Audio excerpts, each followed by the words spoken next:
Good morning friend. এই যে সকালবেলা চলে এসেছি নতুন আরেকটা ব্লগ নিয়ে। তা আজকে ঋতু বোনও আসেনি, জানি না ও আজকে আসবে না। তা বলে কামাই করেনি আর কি। বলে কামাই করলে পরে তাহলে নিজের জানা থাকে, সেইভাবে কাজটা করে নিতে পারি। তা অনেকটাই বেলা হয়ে গেছে, ওর অপেক্ষায় বসে বসে রয়েছি যে কখন আসবে কখন আসবে। তা দেখছে আর আসছেই না, তাহলে ভাবলাম যে আজকে আসবে না। আবার সামনের বাড়ি কাকিমার কাজ করে, ওনার বাড়ি আগে ঢোকে। তো ওই কাকিমাকে জিজ্ঞাসা করলাম, কাকিমা ঋতুকে এসছে? বললো না, আসেনি। তাহলে ঝটাপট কাজটা শুরু করে দিই। এই যে বাসনগুলো মাজতে হবে।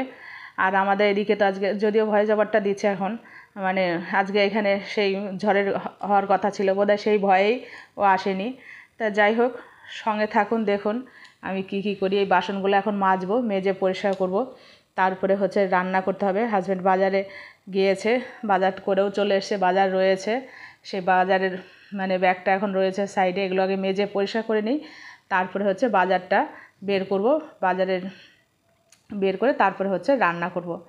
তাহলে সঙ্গে থাকুন, দেখুন আমি কি কি করি আর কি কি করি না। তা অনেকটাই কাজ রয়েছে, অনেক কাজ রয়েছে সেগুলো। তো এই যে বাসন টাসন আমার মাজা কমপ্লিট হয়ে গেছে, এখানে রেখে দিয়েছি। অনেকগুলোই বাসন ছিল, কালকেও ও তাড়াতাড়ি করে চলে গেছে। বিকেলবেলা বললো, বৌদি তাড়াতাড়ি চলে যাব, বাড়িতে মেয়েটার শরীরটা একটু ভালো নয়, তাড়াতাড়ি যতটা পারি করে দিয়ে যাব। তা দুপুরবেলা কাজ করে দিয়ে গেছে। বিকেলে দুপুরে যে খাওয়া দাওয়ার বাসন বা সেগুলো যে যা ছিল সেগুলো আরও মেজে রেখে যায়নি। তা যাই হোক, এই যে হাজব্যান্ড বাজার থেকে চলে এসছে, পনির নিয়ে এসছে। আজকে যেহেতু স্যাটারডে, তা মানে সে ভেজ হয়, স্যাটারডে স্যাটারডে আমরা ভেজ খাই। তাই যে বাজারও নিয়ে চলে এসছে। তা আমি বললাম তখন বাজারটা আগেই শেয়ার করছি না, এনে রেখে চলে গেছে। হাজব্যান্ড আবার অফিসেও যাবে, এখন অফিসে এত কাজের চাপ, ওকে শনি রবিবারেও অফিস যেতে হচ্ছে। তা যাই হোক, বাজারটা বের করে নিই। বের করে নিয়ে সেই করোনার পর থেকে এমন হয়ে গেছে, মানে বাজার ফাজার যেটাই আসুক, মানে ভালো করে জল দিয়ে না ধুলে যেন স্বস্তি পাই না, কেমন যেন লাগে। তা সমস্ত সবজিগুলো নামিয়ে নিই, নামিয়ে নিয়ে মানে পেঁয়াজটা তুলে রেখে তারপর আর সমস্ত সবজিটা ধুয়ে নেব। তা সঙ্গে থাকুন, দেখুন আমি কি করি। এগুলো এখন পরিষ্কার করে, এখনও ঘরের ঝাড় পোছার কাজ রয়েছে, সেগুলো করবে। আগে এটা রেডি করে সকালবেলা একটুখানি বাসিটা ছাড়ানো আছে। তা ঘুম থেকে উঠে আগে বাসি ঘরটা একটুখানি ঝাড় দিয়ে নিয়েছি সামনে সামনে দিয়ে। তো এগুলো রান্নাটা কিছুটা বসিয়ে দিয়ে তারপরে হচ্ছে সমস্ত ঘরগুলো পরিষ্কার করে ঝাড় দেব।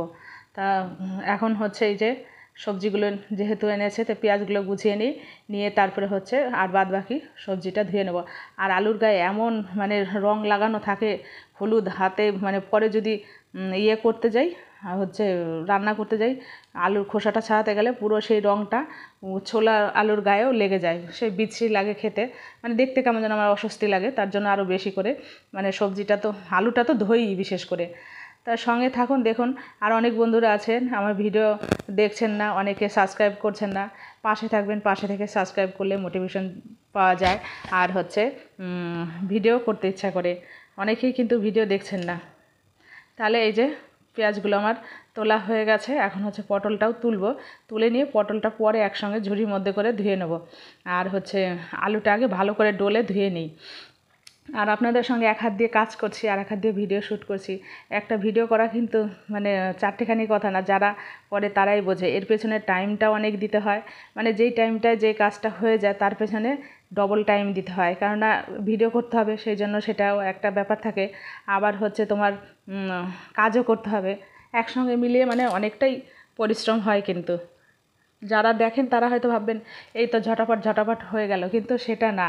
একটা ভিডিওর পেছনে যারা ভিডিও করে তারা অবশ্যই বোঝে যে কতটা পরিশ্রম লাগে বা কতটা কি করতে হয়। আবার সেই ভিডিওটাকে মানে এক এক করে মানে জোড়া লাগানো বা এডিটিং করা বা মানে যেটাই যা যা করতে হয় আর কি, তা সেগুলো সব করা। আবার যেটা মানে ভয়েস ওভার দেওয়া পরে একসঙ্গে কথা বললে সেটা একরকম। এই যে ভাত আমি বসিয়ে দিয়েছি, আর আজকে করব কলাইয়ের ডাল। এখানে হচ্ছে যে প্রেশার কুকারে কলাইয়ের ডাল নিয়ে নিয়েছি।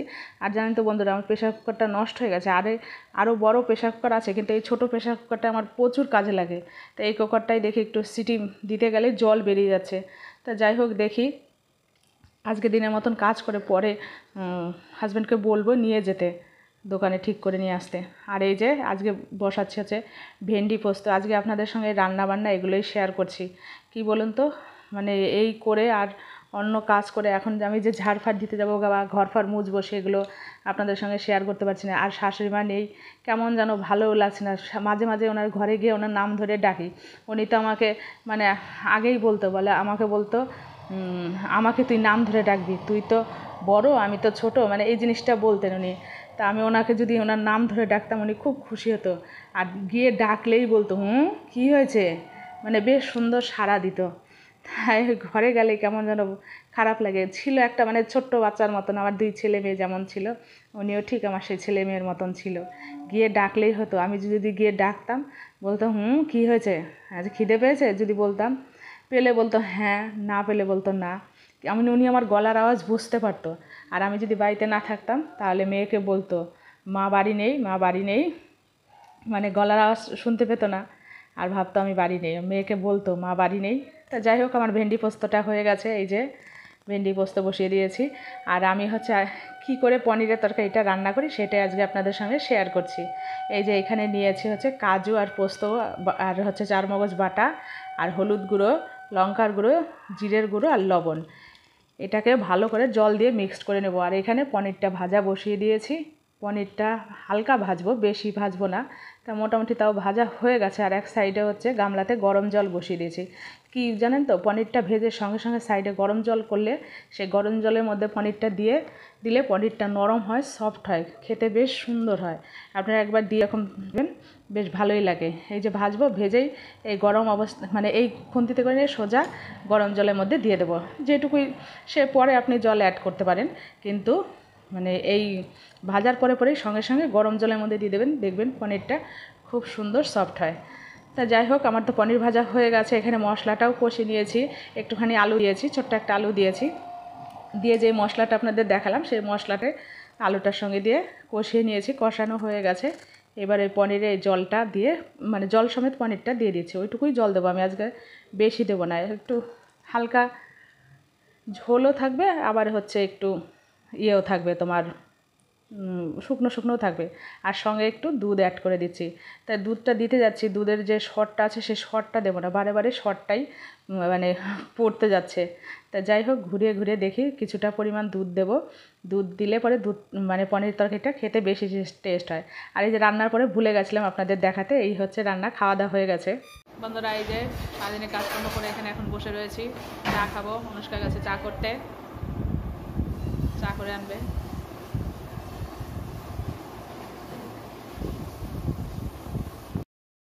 তো যাই হোক বন্ধুরা, ভিডিওটা এখানেই শেষ করছি। যদি আমার ভিডিওটা ভালো লেগে থাকে তাহলে একটা লাইক, শেয়ার, সাবস্ক্রাইব করে আমার পাশে থাকবেন। আর যারা সাবস্ক্রাইব করেননি এখন অবশ্যই সাবস্ক্রাইব করবেন, পাশে থাকবেন। ভালো থাকবেন, সুস্থ থাকবেন, সাবধানে থাকবেন। টাটা, বাই, শুভ বিকেল।